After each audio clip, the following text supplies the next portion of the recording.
Assalamualaikum, dear students. Hope you all are fine by the grace of Almighty Allah. This is class 9th and today we are going to read part B of the lesson, that is fundamental rights. As already in the previous video lecture we have discussed about what are fundamental rights, what is the need of fundamental rights, and also we have discussed first two fundamental rights, that is right to equality and right to freedom. Now today we are going to debate on the another fundamental right, that is right against exploitation. Okay, that is right against exploitation. This is the third fundamental right of our Indian Constitution, and it is mentioned from Article 23 to 24. Okay, it is mentioned from Article 23 to 24. So what Article 23 says? It says prohibition of traffic in human beings and forced labor. ठीक है, तो जिसका मतलब ये है कि अगर India में कोई इंसान दूसरे इंसान को किडनैप करता है तो इसके पीछे दो कारण होते हैं. For two purposes anybody is kidnapped.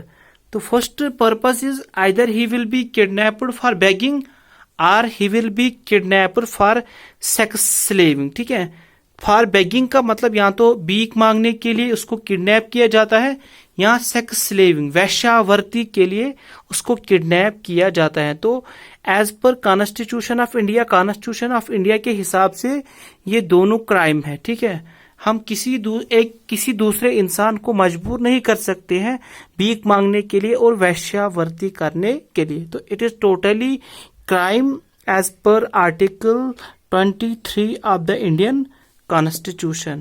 Now we are going to discuss another article, that is Article 24. This is also very important article in our Constitution, and it says prohibition of child labor. ठीक है, Article 24 says prohibition of child labor up to 14 years of age. ठीक है, तो last video lecture में मैं ये भूल गया था कि आपको कहना कि article 20 and 21. Remember this point that article 20 and 21. ठीक है, आर्टिकल 20 और 21 जो है इनको हम बोलते हैं एब्सोल्यूट फंडामेंटल राइट्स.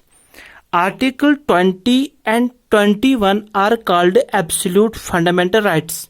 तो रीजन क्या है, इसके पीछे जो कारण है, that is the reason is that they can not be suspended under any conditions. तो किसी भी हालत में इनको सस्पेंड नहीं किया जाता है. That is why they are called absolute fundamental rights. एक और बात यहाँ पे याद रखिए, article 19 gets automatically suspended during national emergency. National emergency जो आर्टिकल 322 के तहत लागू की जाती है. तो अंडर आर्टिकल 19 जो है that is right to freedom of speech, it get suspended automatically during national emergency. This was all about third fundamental right, that is right against exploitation. Inshallah, in next lecture we will discuss about another topic, that is, or we can say another fundamental right, that is right to freedom of religion. Okay, I hope this one is clear to all of you. Thanks, have a nice day.